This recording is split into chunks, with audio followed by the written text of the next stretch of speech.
ನಿಮ್ಮ ಭರವಸೆಗೆ ನಾನು ಹರಡಲಾಗೋದಿಲ್ಲ. ಪ್ರಯತ್ನ ಮಾಡಿರಿ. ನೀವು IAS ಮಾಡಿರಿ, IPS ಮಾಡಿರಿ, KAS ಮಾಡಿರಿ, ಡಾಕ್ಟರ್ ಆಗ್ರಿ, ನೀವೇನಾಗ್ತೀರಿ ಬೇಕಾದಾಗ್ರಿ. ಇದು ಯಾವುದು ಆಗೋಕ್ಕೆ ಸಾಧ್ಯ ಆಗಲಿಲ್ಲ ಅಂದ್ರೆ ನಿರುದ್ಯೋಗಿ ಆಗಬೇಡ್ರಿ, ನಿರುದ್ಯೋಗಿ ಆಗಬೇಡ್ರಿ ಅಂತ.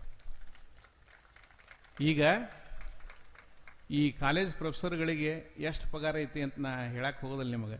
ನಾ ರಿಟೈರ್ ಆಗೋ ಮುಂದೆ ನನಗೆ 1,10,000 ರೂಪಾಯಿ ಸಂಬಳಿತ್ತು. ಬೇರೆ ಯಾವ್ದಾರ ಸುದ್ದಿ ನಾಯಕ್ ಮಾತಾಡಲಿ. ನನಗೆ 1,10,000 ರೂಪಾಯಿ ಸಂಬಳಿತ್ತು. ಇಷ್ಟಿದ್ರೂ ಕೂಡ 1ನೇ ತಾರೀಕು ಬಂದ್ರೆ ನನಗೆ ನನ್ನ ಪಗಾರ ಕೊಡ್ರಿ ಅಂತ ಇನ್ನೊಬ್ಬರ ಮುಂದೆ ನಾ ಕೈ ಒಡ್ಡಬೇಕಾಗಿತ್ತು. ಅಷ್ಟು ಪಗಾರ ತಗೊಂಡು ನಾ ಏನು ಮಾಡಿದೆ ಅಂದ್ರೆ ನನ್ನ ಕುಟುಂಬವನ್ನು ನಾ ಸಲಹಿದೆ. ಸಮಾಜಕ್ಕೆ ಏನಾರ ಮಾಡಿದ್ದೇನೆ, ನನ್ನ ಹೆಂಡತಿ ಮಕ್ಕಳನ್ನ ಸಾಕಿ ಸಲಹಿದೆ. ಅದನ್ನು ಬಿಟ್ಟು ಬೇರೆ ಏನಾರ ಒಂದಿಷ್ಟು ಏನಾರ ಬಾಡ ಬ್ಯಾಂಕ್ FD ಮಾಡಿರ್ಬೇಕು, ಏನಾರ ಆಸ್ತಿ ಮಾಡಿರ್ಬೇಕು. ನನ್ನ ಸಲಹೆ ಮಾಡ್ಕೊಂಡೇನಲ್ಲ, ಇನ್ನೊಬ್ಬರ ಸಲಹೆ ಏನಾರ ಮಾಡಿನೇನು? ನಾ ಏನೂ ಮಾಡಿಲ್ಲ. ಇನ್ನೊಬ್ಬರು ಬಂದು ನನ್ನ ಪಗಾರ ನನಗೆ ಕೊಡ್ರಿ ಅಂತ ನನ್ನ ಪೂರ್ತಿ ನಾನು ಬದುಕೋದಕ್ಕೆ ಅಷ್ಟು ಸಂಬಳ ಇದ್ರು ಕೂಡ ಇನ್ನೊಬ್ಬರ ಮುಂದೆ ನಾ ಕೈ ಒಡ್ಡಿದೆ.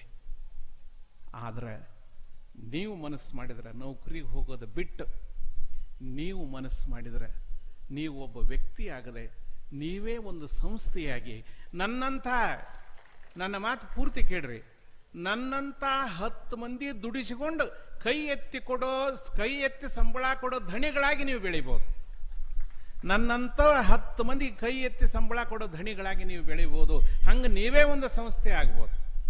ಎಷ್ಟು ಮಂದಿ ದಾನಿಗಳು ಇವತ್ತು ವೇದಿಕೆ ಮೇಲೆ ಕೂತಾರ. ಅಣ್ಣವ್ರ ಬಗ್ಗೆ ಹೇಳಿದ್ರು ನಮಗೆ ಇದ್ರೊಳಗೆ. ಕೆಲವರು ರಾಜಕೀಯ ಕ್ಷೇತ್ರದಲ್ಲಿ ಹೋಗ್ಬೇಕು, ಸಮಾಜ ಸೇವೆ ಆರಿಸ್ಕೊಂಡಿದ್ರು, ಅದರೊಳಗೆ ಇರಬೇಕು.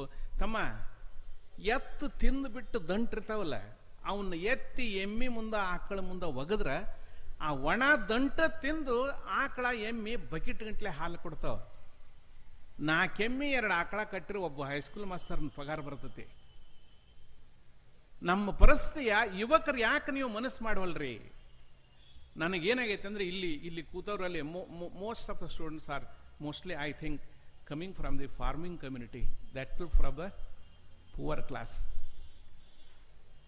ನಮ್ಗೆ ಎಷ್ಟೈತಿ ಅಂದ್ರೆ, ನಾನು ಹೇಗೆ ನಿಮಗೊಂದು ಉದಾಹರಣೆ ಹೇಳಿದೆ. ನನಗೆ 20 ಎಕರೆ ಹೊಲ ಐತೆ ಅಂದ್ರು ಸಹಿತ ಬಂದು ನಾ ಮೋಹನ್ ರೆಡ್ಡಿ ಅವ್ರ ಕಾಲು ಬಿದ್ದು ನಿಮ್ಮ ಕಾಲೇಜ್ನಾಗ ಒಂದು ಸಿಪಾಯಿ ನೌಕರಿ ಇದ್ರೆ ಕೊಡ್ರಿ ಅಂತೀನಿ. ನನ್ನ ಹೊಲದಾಗ ನಾ ದುಡ್ಯಾಕ್ತಾ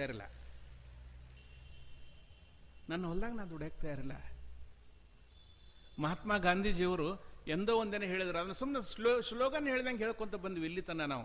ಗೋ ಬ್ಯಾಕ್ ಟು ವಿಲೇಜಸ್ ಅಂತ ಅವ್ರು ಹೇಳಿದ ಮಾತು ಇವತ್ತು ಅಕ್ಷರಶಃ ಆ ಮಾತಿನಂತೆ ನಾವು ಬದುಕಬೇಕಾಗೈತಿ. ಬದುಕೋದು ಅನಿವಾರ್ಯ ಆಗ್ಯದ ನಮಗೆ.